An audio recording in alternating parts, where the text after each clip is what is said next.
Look, this is how it's going. Well done. 69 na na. Jenny hates me. Meal prep ako for Dave ng mga 3 days. Onion, garlic. Same din dito. Ating mabulit siyang maglinis talaga.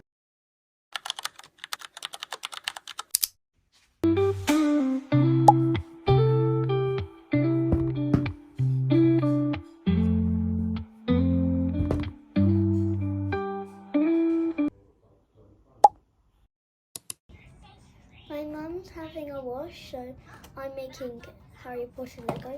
So it's going to turn out like this. It's a castle. I think it's from Harry Potter and the Order of Phoenix. Yeah, I think it's Harry Potter and the Order of Phoenix. That's what I think. I actually think it's come from Harry Potter and the Order of Phoenix. Not very sure. So I'm looking at the instructions. I've made a lot of Lego in the past. So yeah. Making Legos fun, I guess. We're nearly at the end of stage 1. You don't munchkin. How's your bill going?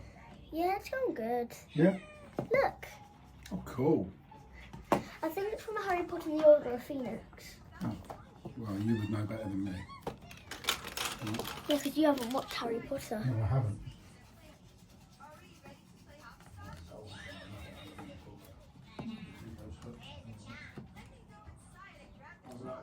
He hasn't watched Harry Potter in his whole life, so I keep trying to get him to watch Harry Potter, but he doesn't want to.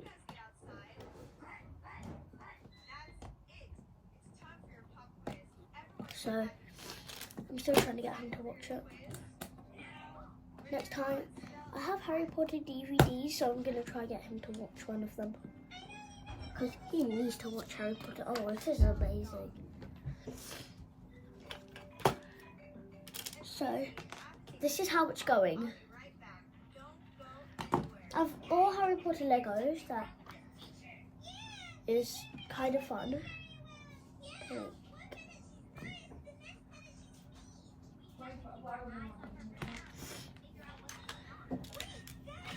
I'm nearly done with bag number 1, then I've gone to bag number 2, then 3, then 4. Number 4 is really complicated, because that's where it gets to the hard bit.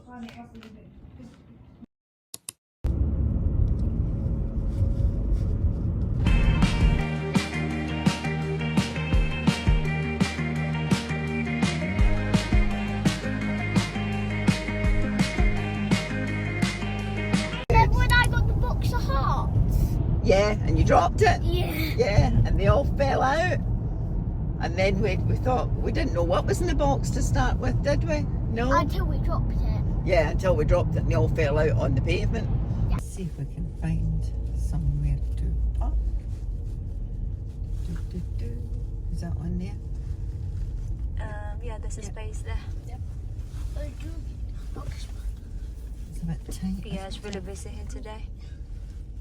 I think we'll go through to the other side.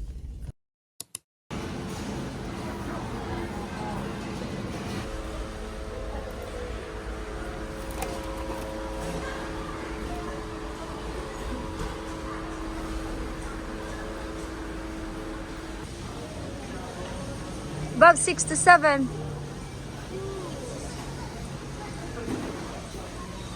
Oh, look at this, Kira. Mom, what's necessary? Mom, We're looking here. We're at Sainsbury's. Mommy, I like these.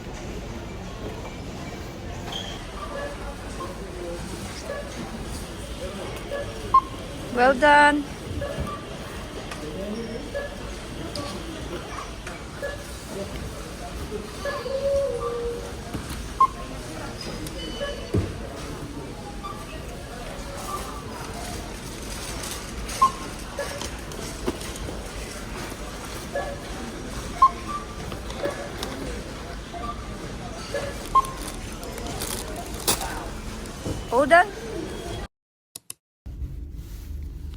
Really busy, Kira. You're eating your biscuit there?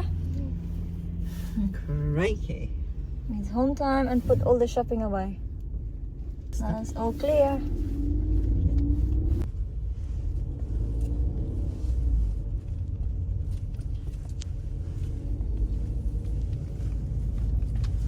I got petrol the other day, filled it up, like, so I didn't need that.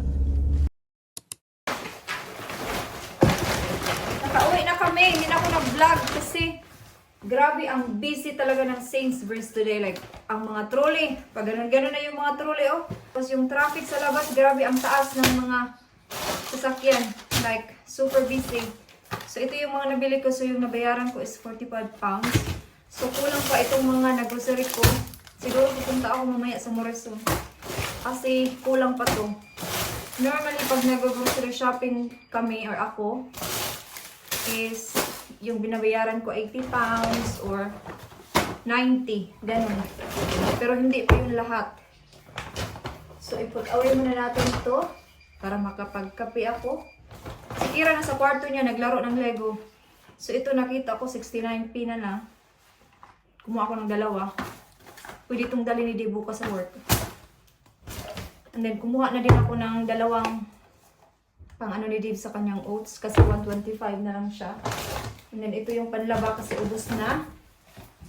Nagamit ko na siya kahapon. Ayun, maingay, oy.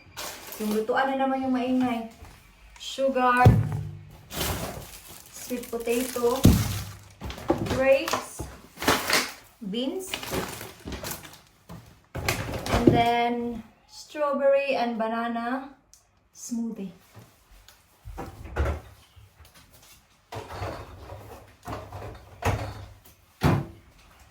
So kasama ko si mother-in-law kasi si Dave dinuod ng football. Yung naglaro kasi is yung team niya. So bawal siyang sumama kasi bawal. Pag Celtic yung naglaro, bawal talaga siyang lumabas. Kasi alam niyo naman yung mga puti, die hard talaga sila sa mga football. And then itong carrots. Yun lang naman. So iput away na natin ito. So ito gagamitin ko ito mamayang gabi. Then carrots and then cauliflower gagamitin ko yan. Kasi mag-roast dinner kami. And then ito din. Yun lang.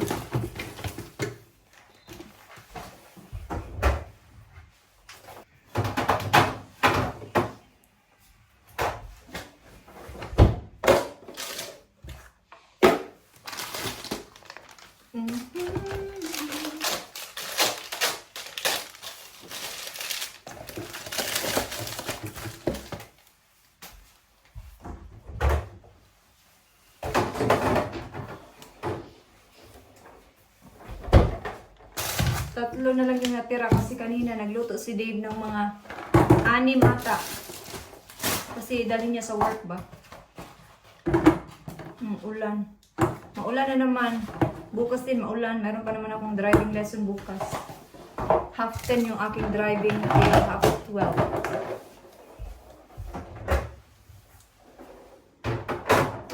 Okay. Ham for Kira's lunch school. Then, kumuha din ako ng croissant. Kasi favorite na din yan. Bean sugar.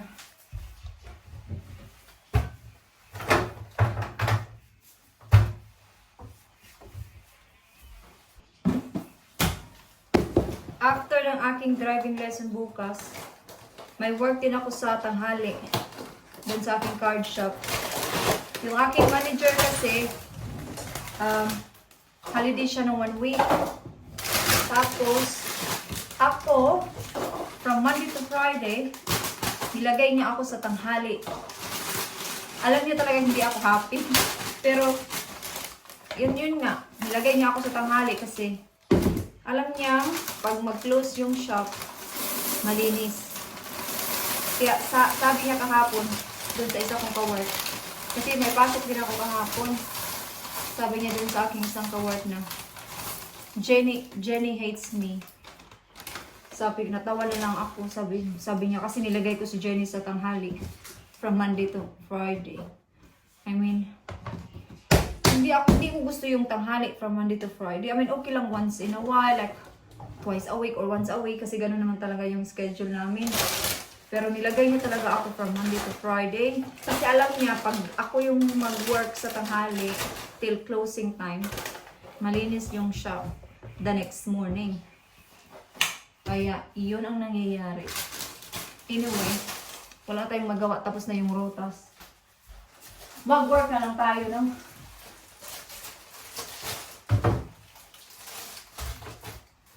Pero the good thing din naman is, marami akong oras next week.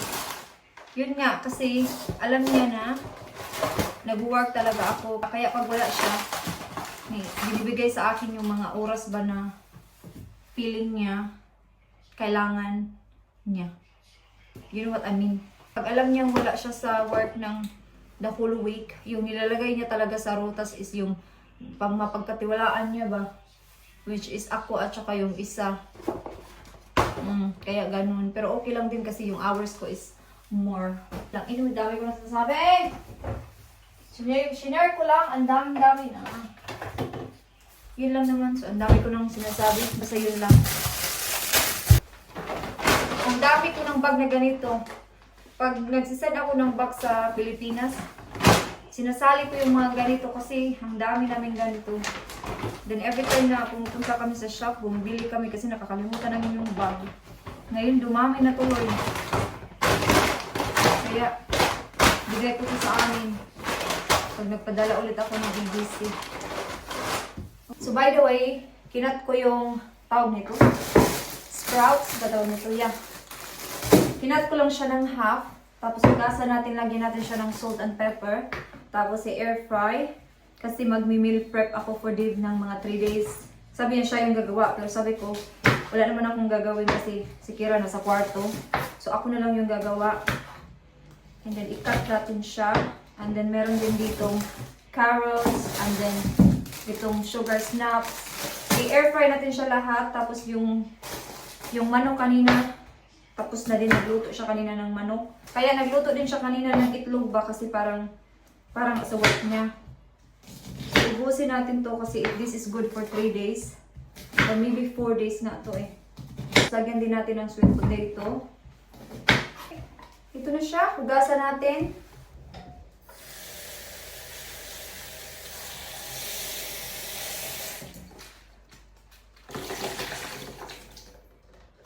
Tapos salt and pepper.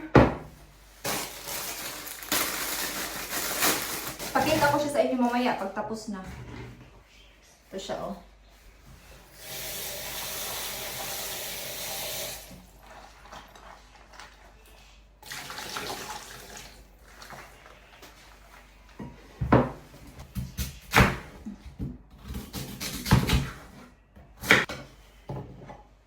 Yan. And then, lagyan din natin ng carrots. Yan yung basura ko, oh.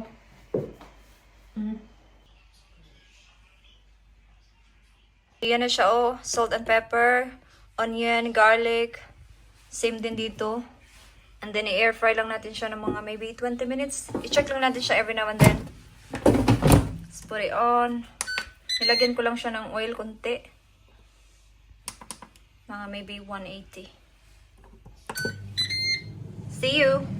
And then itong sweet potato, nilagyan ko lang siya ng salt and pepper. Nilagyan ko lang din siya ng rosemary. And then, i-coat natin siya nitong air fryer na spray oil. Pero dito ko na lang siya sa oven lutuin. Or mamaya na lang siguro pag matapos na yan. Para sa air fryer sila lahat. Okay? And then ito yung lulutuin ko mamaya sa aming dinner.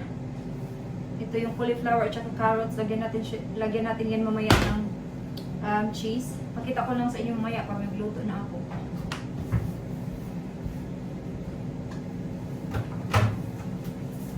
All good! After 20 minutes, ito na siya. Can I put the lids on it? Yes, I know.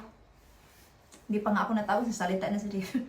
So, ito na siya, oh. Naluto na yung sweet potato. Ito na yung sprouts. So, ito yung walang sweet potato. Kasi kulang yung niluto ko. Sana, inubos ko na lang yung dalawa. So, Good for 3 days na daw to, sabi ni Dave. Pakita ko sa inyo. Siya Monday, Tuesday, Wednesday. Okay, all good. Mamaya ko na siya takpan kasi mainit pa. Hindi pa rin si Dave natapos manood ng football. I think matatapos yan mga 3 or half 3. 2:45 pa lang. Yeah, magto 2:45. So anyway. Oh my goodness me! I will show you guys. Look. Ito yung ginawa ni Kira, oh. Wait lang, parang tabingi kayo. Diba kanina, iniwan ko siya while nag-wash ako. Kanang umaga. Ito, oh. Nabuo ni Kira. Ah, amazing! So, tinapos ni Kira yung number 3 at saka number 4. So, ito na siya, oh. Ang galing. Galing-galing ni Kira, oh. Ilagay natin siya dito. Wait lang. Pakita ko sa inyo yung Lego. And then, kanina palang umaga, bago kami nag-grocery shopping, inayos namin tong dalawa ni Kira kasi si Kira yung nag-decide na ayusin na naman yung kwarto niya. Para talaga si Kira sa akin, mahilig siyang maglinis talaga. Like, inayos siya yung kwarto na to. And then, yung bed, inarrange na naman namin. Nilagay na naman sa wall side kasi dito yun. Tapos ngayon, binalik na naman sa original position.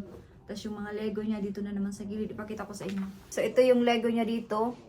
Dito yan siya sa wall na yan. So, nilipat niya dito. Palitan ko yung beddings mamaya. Lagay natin dito. Wow, ang galing-galing naman ni Kira.